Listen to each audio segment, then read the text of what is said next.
আসসালামু আলাইকুম ওয়া রাহমাতুল্লাহি ওয়া বারাকাতুহু। সুপ্রিয় দর্শক শ্রোতা, বাংলাদেশ জামাত ইসলামী বাংলাদেশে বিভিন্ন পত্র-পত্রিকা এবং ইলেকট্রনিক্স মিডিয়া, বিভিন্ন দল এরা জামাত ইসলামীর বিরুদ্ধে যে চক্রান্ত শুরু হয়েছে, আসলেও এই চক্রান্ত থেকে বাঁচার জন্য বাংলাদেশ জামাত ইসলামীকে অনেক সতর্কতা অবলম্বন করতে হবে। তাই জামাত ইসলামীর নেতৃবৃন্দ এবং কর্মী ভাইদেরকে উদ্দেশ্য করে যে বিষয়টি আমি পরামর্শ এবং অনুরোধ রাখতে চাচ্ছি, সেটা হচ্ছে একটা ক্ষমতার দ্বার প্রান্তে একটা দল, আর সেই দলটা যদি হয় জামাত ইসলামী, চতুর্দিকে যাদের শত্রু, সেখানে আমাদেরকে এমন পথে চলতে হবে যেই পথে চতুর্দিকে কাটা আর মাঝখানে একটি গিরিপথ, আর সেই পথটি হচ্ছে পিচ্ছিল পথ। এই পিচ্ছিল পথে দুই পাশে কাটা, পড়ে গেলেই কাটার মধ্যে পড়ে যাব, এবং পিচ্ছিল পথ, এই পথে যেমন সাবধানতায় চলতে হবে, বর্তমান জামাত ইসলামীর নেতৃবৃন্দ থেকে শুরু করে সাধারণ সহযোগী পর্যন্ত, কর্মী পর্যন্ত এভাবে চলতে হবে। গতকাল গ্যাস এবং বিদ্যুৎ জ্বালানির সংকট নিয়ে সচিবালয় ঘেরাও বাংলাদেশ জামাত ইসলামী এবং বাংলাদেশ জামাত ইসলামীর আমির জামাত ডাক্তার শফিকুর রহমান আর শফিকুল ইসলাম মাসুদ, এদের মধ্যে দুইজনের মধ্যে যে কথা হয় এবং হাতের একটা কারুকার্য হয়, সেটাকে ইস্যু করে মিডিয়াগুলো তুলপার করে দিচ্ছে। অথচ অন্য অন্য দলে কত ধাক্কাধাক্কি, চড়াচড়ি, ঘুষাঘুষি, মারামারি, কত কিছু হচ্ছে, সেইগুলো নিয়ে মিডিয়ার কোনো খবর নেই। ডাক্তার শফিকুল ইসলাম মাসুদ সাহেব, ডক্টর শফিকুল ইসলাম মাসুদ ভাই আর ডাক্তার শফিকুর রহমান সাহেব, ওনাদের মধ্যে যা হয়েছে, এটা হচ্ছে একজন দায়িত্বশীল, একজন ঊর্ধ্বতন দায়িত্বশীল আর অধস্তন দায়িত্বশীলের একটা শাসন, মৃদু শাসনের সিস্টেম। বাংলাদেশ জামাত ইসলামীতে এগুলো হয়।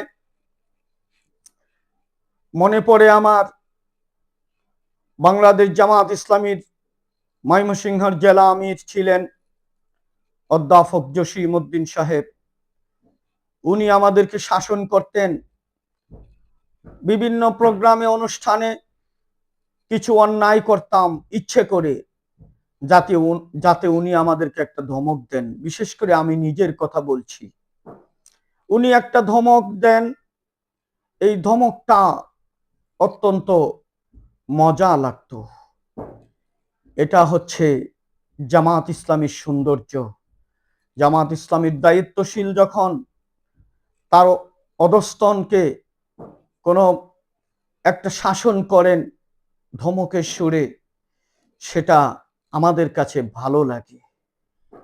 এটা শাসন নয়, এটা হচ্ছে মধুর শিক্ষা।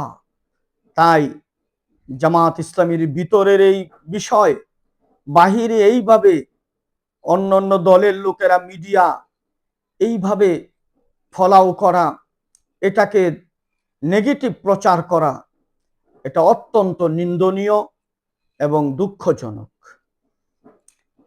সুপ্রিয় দর্শক শ্রোতা, আজ বাংলাদেশ কত সমস্যায় জর্জরিত, মিডিয়াগুলো সেই দিকে নজর নেই।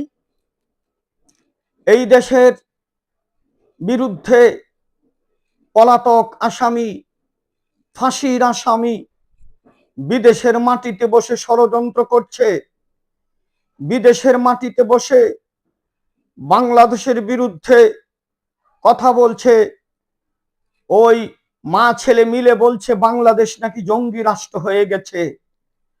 এই সমস্ত বিদেশে বসে, ভারতের মাটিতে বসে যে চক্রান্ত হচ্ছে, মিডিয়াগুলো এই খবর নেই। এবং কি মিডিয়া ওই শেখ হাসিনার বক্তব্য প্রচার করে, যেই বক্তব্যকে নিষিদ্ধ করা হয়েছে প্রচার করা, নিষিদ্ধ দলের নিষিদ্ধ নেত্রীর বক্তব্য প্রচার নিষিদ্ধ করেছে, আজকে মিডিয়াগুলো সেই বক্তব্য প্রচার করে কি সে বলেছে, এই মিডিয়াগুলোর বিরুদ্ধে কি ব্যবস্থা হয়েছে, এই মিডিয়াগুলোর বিরুদ্ধে সরকার কি ব্যবস্থা নিয়েছে, সেইগুলো নিয়ে কোনো কথা নেই। জামাত ইসলামীর কোথায় কি সমস্যা হচ্ছে সেইগুলো নিয়ে বিশ্লেষণ, ব্যাখ্যা। আজকে দেশের স্বাধীনতা সার্বভৌমত্ব রক্ষার লড়াই করেন যারা, লড়াইয়ে যারা নিমজ্জিত, তাদের কাছে আমার প্রশ্ন, একজন পলাতক আসামি, ফাঁসির আসামি বিদেশের মাটিতে বসে কিভাবে বাংলাদেশের বিপক্ষে কথা বলে ভারতকে জবাব দিতে হবে। তবে সরকারকে ধন্যবাদ জানাই, দেরিতে হলেও প্রতিবাদ জানিয়েছে।